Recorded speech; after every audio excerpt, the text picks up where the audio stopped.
మోకాల నొప్పులకు ఎటువంటి సర్జరీ లేకుండా ఎపియాన్ పెయిన్ క్లినిక్ అందిస్తున్న అత్యాధునిక చికిత్స.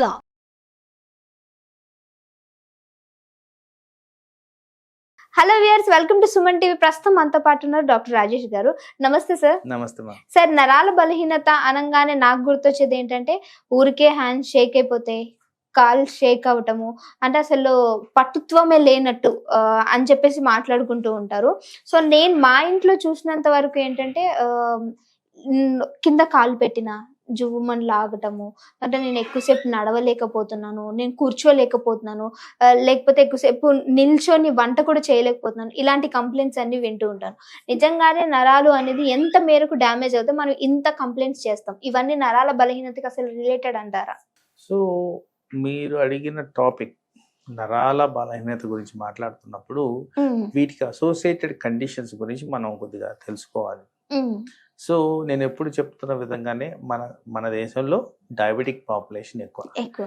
డైరెక్ట్ గా నరాల మీద ఒత్తిడి చూపిస్తుంది డయాబెటీస్.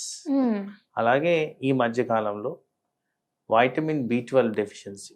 వైటమిన్ B12 ప్రథమంగా రోల్ ఏంటంటే నరాల్ని బలపరచడం.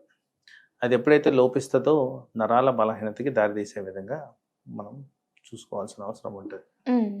అలాగే థైరాయిడ్ డిజీజ్ చాలా ఫ్రీక్వెంట్గా చూస్తుంటాం క్లినికల్ ప్రాక్టీస్లో.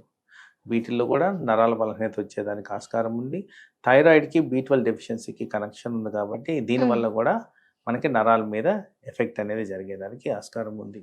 సో ఇలా డిఫరెంట్ డిజీజెస్, డిఫరెంట్ ప్రజెంటేషన్స్తో నరాల బలహీనత వస్తుంది కాబట్టి చాలా మందిలో ఎక్కువగా ఈ సమస్యలు కనబడుతూ ఉన్నాయి. అంటే సరే, ఈ జివ్వు మనటము, లేకపోతే నుంచోలేకపోవటము, ఎక్కువసేపు ఏదైనా పని చేయాలన్నా సరే కాళ్ళు లాగేయటము, ఇలాంటివన్నీ కూడా దీనికి రిలేటెడ్ అని చెప్పుకోవచ్చు అంటారా?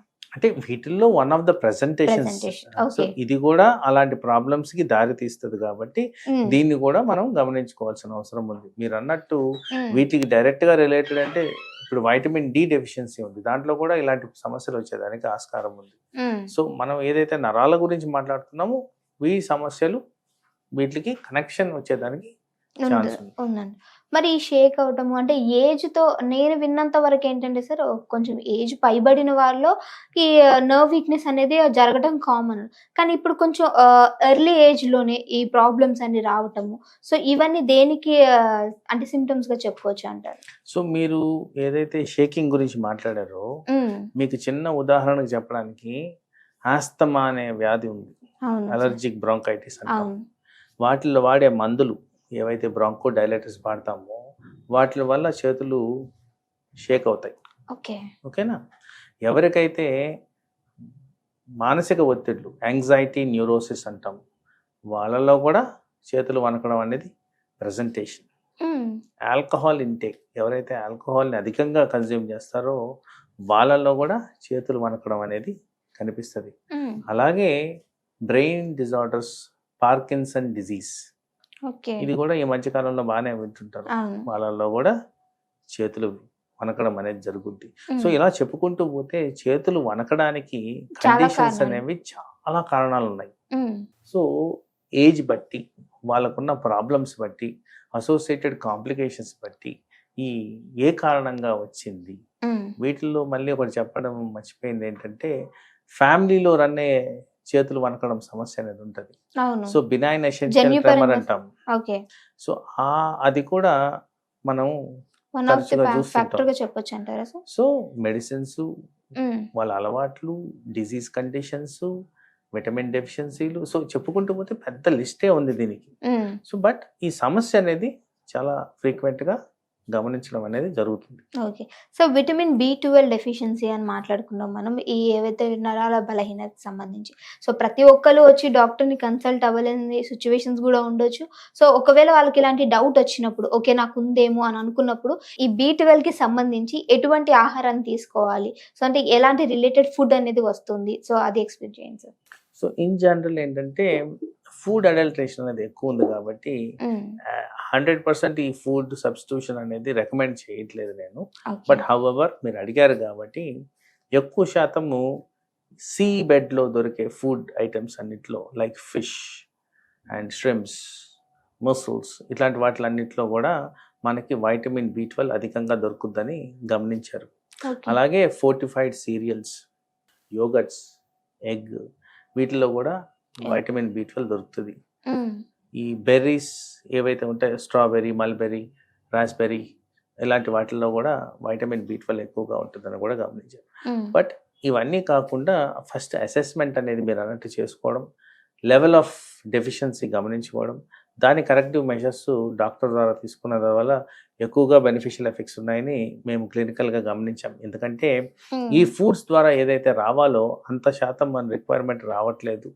డైలీ రిక్వైర్మెంట్స్కి సరిపోయే తగ్గ రీప్లేస్మెంట్స్ దొరకట్లేదు. కాబట్టి మెడిసిన్ ఫామ్లో కరెక్షన్ తీసుకోవడమే బెటర్ అనేది నా అభిప్రాయం. అంటే మనం వారానికి ఒకసారో లేకపోతే నెలకు ఒకసారో సంవత్సరానికి ఒకసారో డాక్టర్ని కలవాలి అనే ఒక రూల్ ఏమైనా పెట్టుకోవాలంటారా సార్ బాడీకి ఇప్పుడున్న సంబంధించి? ప్రాబ్లమ్స్ చూసుకుంటే మ్మ్. మీరు 100% yearly once master health checkup అనేది చేసుకోవడం ఇంపార్టెంట్.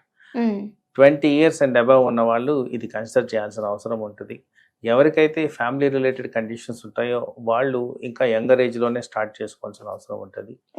ఎవరికైతే risk of diabetes, thyroid, hyper tension ఉందో వాళ్ళు ఇంకా ఫ్రీక్వెంట్గా చేసుకోవాల్సిన అవసరం ఉంటుంది. సో రికమెండేషన్స్ అంటే మాత్రం డెఫినెట్గా once in year complete comprehensive body checkup అనేది జరగాలి. సార్ ఇంకొకటి ఏంటంటే సార్ ఆయిల్స్, ఈ నరాల బలహీనత ఉన్నప్పుడు కొన్ని ఆయిల్స్ అనేవి మనకు దొరుకుతూ ఉంటాయి. సో అవి రాసుకొని ఓకే రిలీఫ్ దొరుకుతుంది అనుకుంటూ ఉంటారు. సో ఇలాంటి ఆయిల్స్, పెయిన్ కిల్ చేసే ఆయిల్స్ మనకి ఎంత మేరకు వర్కౌట్ అవుతాయి అంటారు సార్? సో ఇక్కడ మనం అర్థం చేసుకోవాల్సింది ఏంటంటే అండర్లయింగ్ సమస్యను ఐడెంటిఫై చేయకుండా బయట నుంచి ఆయిల్ పూసుకోవడం అంటే, తెలుగులో ఒక సామెత చెప్తాను, పాత గోడకి తెల్ల సున్నం అన్నట్టు ఉంటుంది.